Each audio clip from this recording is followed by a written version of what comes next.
নমস্কাৰ তোমালোক সকলোকে আসাম সায়েন্স একাডেমি চেনেলটোলৈ স্বাগতম জনাইছো। আজি মই ক্লাস 9ৰ 7 নম্বৰ চেপ্টাৰ যোনটো আমাৰ ত্ৰিভুজ ট্ৰায়াঙ্গল বুলি চেপ্টাৰটো হেতু মই আৰম্ভ কৰিবলৈ লৈছো। এই চেপ্টাৰটো আৰম্ভ কৰাৰ আগতে মই যোনখিনি এক্সাৰসাইজ হেখিনি নকৰো। প্ৰথমতে মই এই চেপ্টাৰটোৰ বিষয়ে অকমান তোমালোকক থুলমূলকৈ আভাস দিব লৈছো। ইন্ট্ৰোডাকশন পাৰ্ট এটা লৈ আহিছো। ঠিক আছে, ত্ৰিভুজ বুলি ক'লে আমি সকলোৱে জানো হয় নাই, ত্ৰিভুজৰ লগত আমি সৰুৰ পৰাই চিনাকি সকলে এই আকৃতিটোৱে হৈছে আমাৰ ত্ৰিভুজ হয়নে। এটা ত্ৰিভুজৰ তিনিটা বাহু, তিনিটা কোণ আৰু তিনিটা শীৰ্ষবিন্দু থাকে। এটো আমি সকলোৱে জানো। বাহু হিচাপে ত্ৰিভুজ কি হয়, তিনি প্ৰকাৰৰ হয়। প্ৰথমটো হৈছে আমাৰ সমবাহু ত্ৰিভুজ। ত্ৰিভুজ এটাৰ বাহু তিনিডালৰ মাপ পৰস্পৰ সমান হ'লে তাক সমবাহু ত্ৰিভুজ বুলি কোৱা হয়। ঠিক আছে, মানে আমাৰ কি হয়, ত্ৰিভুজৰ আমি সকলোৱে জানো হয় নহয়, এই যে তিনিটা বাহু, এই তিনিডাল বাহুৰ মাপ যেতিয়া পৰস্পৰ সমান হয়, ধৰা এইডাল ত্ৰিভুজ মই এটা দেখাই দিছো। এইটো এটা আমাৰ ত্ৰিভুজ। এই ত্ৰিভুজটোৰ এডালৰ হৈছে যেনিবা আমাৰ 2 সেন্টিমিটাৰ, এডাল 2 সেন্টিমিটাৰ, এইটো হৈছে আমাৰ 2 সেন্টিমিটাৰ। এই তিনিডাল বাহুৰে মান যেতিয়া আমাৰ সমান হয়, 2 সেন্টিমিটাৰ 2 সেন্টিমিটাৰ বেলেগো হ'ব পাৰে, 3 সেন্টিমিটাৰ থাকিব পাৰে, কোনো কথা নাই। সেই বাহুটোক সেই ত্ৰিভুজটোক আমি কি বুলি কওঁ, সমবাহু ত্ৰিভুজ। ঠিক আছে, মানে তিনিডাল বাহুৰে আমাৰ যেতিয়া সমান হয় মাপটো, হেতু কোৱা হয় আমাৰ সমবাহু ত্ৰিভুজ বুলি। তাৰ পিছতে আছে আমাৰ সমদ্বিবাহু ত্ৰিভুজ। সমদ্বিবাহু ত্ৰিভুজটোতে আমাৰ সোমাই আছে নামগীতটোতে আমাৰ হেৰিটো সোমাই থাকে যে ডি বুলি আছে। ডি মানে 2 হয় নহয়, হেতু সকলোৱে জানো। সম মানে সমান বাহু, সমদ্বিবাহু মানে দুটা বাহু সমান হয়। এইটো ইয়াত লিখা আছে, ত্ৰিভুজৰ যিকোনো দুটা বাহু পৰস্পৰ সমান হ'লে তাক সমদ্বিবাহু ত্ৰিভুজ বোলে।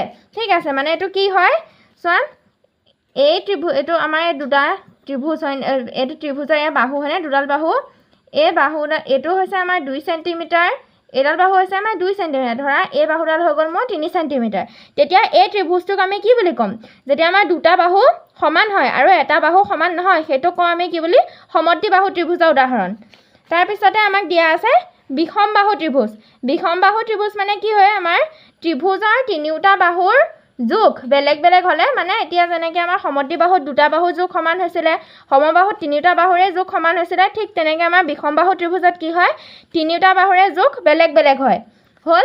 তাৰপিছতে আমি এতিয়া যেতিয়া ত্ৰিভুজসমূহক আমি কোণ হিচাপে ভগাবলৈ যাওঁ, তেতিয়াও আমাৰ কি হয়, কোণ হিচাপে আমাৰ ত্ৰিভুজ তিনি প্ৰকাৰৰে হয়।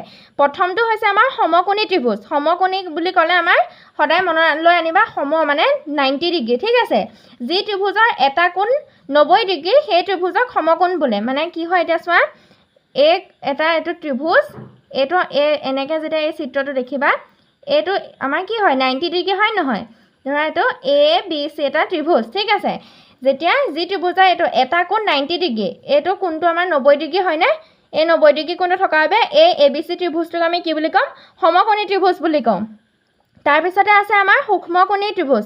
সূক্ষ্মকোণী ত্ৰিভুজ মানে কি হয়, যি ত্ৰিভুজৰ তিনিওটা কোণেই 90 ডিগ্ৰীতকৈ সৰু, বা আমি এনেকৈ ক'ব পাৰোঁ কি, যি ত্ৰিভুজৰ তিনিওটা কোণে সমকোণতকৈ সৰু, তেনে ত্ৰিভুজক সমকোণ বুলি এইটো ইয়াতে সূক্ষ্মকোণ বুলি কোৱা হয়।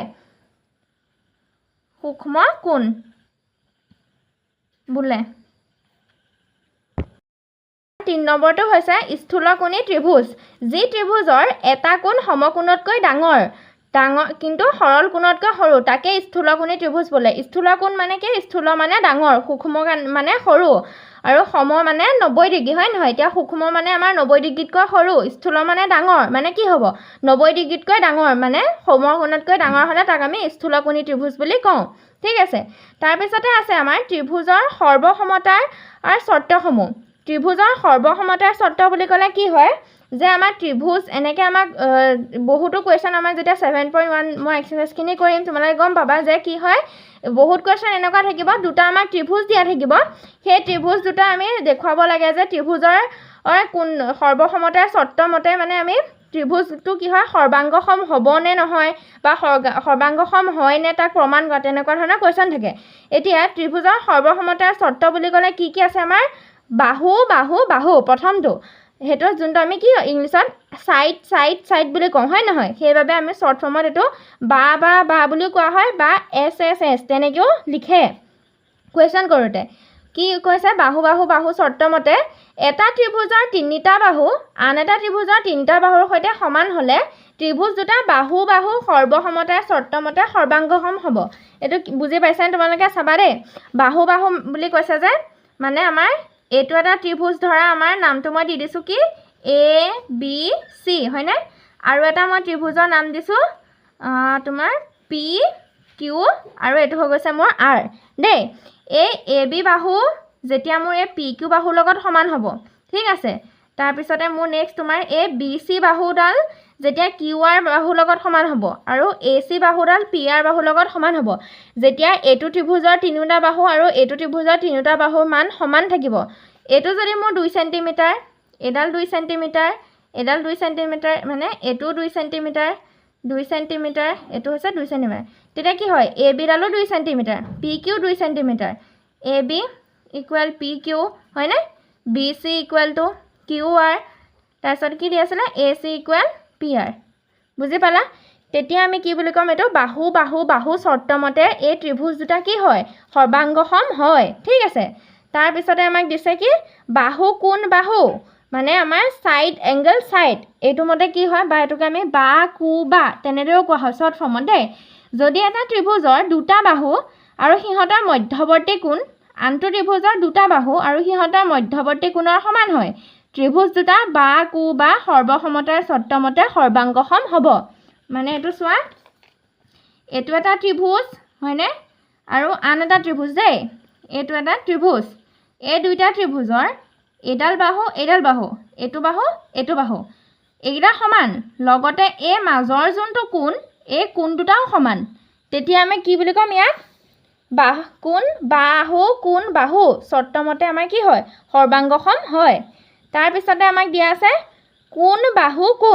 কোণ বাহু কোণ মানে এংগল সাইড এংগল ঠিক আছে যদি এটা ত্ৰিভুজৰ দুটা কোণ আৰু সিহঁতৰ উমৈহতীয়া বাহুটো অন্য এটা ত্ৰিভুজৰ দুটা কোণ আৰু বাহুৰ সমান হয় তেন্তে ত্ৰিভুজ দুটা সৰ্বাংগসম হ'ব এইটো কি ক'লে যে যেতিয়া আমাৰ এটা ত্ৰিভুজৰ দুটা কোণ মানে ধৰা এই দুটা ত্ৰিভুজ আছিলে নহয় এই ত্ৰিভুজৰ এতিয়া এইটো এটা কোণ হা আৰু এইটো ত্ৰিভুজৰ এইটো কোণ এই দুটা কোণ আৰু এই বাহুডাল সমান হ'ব লাগিব তেতিয়া আমাক ইয়াত কি বুলি কোৱা হয় কোনটো চৰ্তমতে পৰিব ইয়াত কোণ বাহু কোণ চৰ্তমতে আমাৰ কি হয় সৰ্বাংগসম হ'ব ত্ৰিভুজ দুটা আৰু একেবাৰে শেষৰটো আমাৰ চৰ্ত হৈছে যে সমকোণ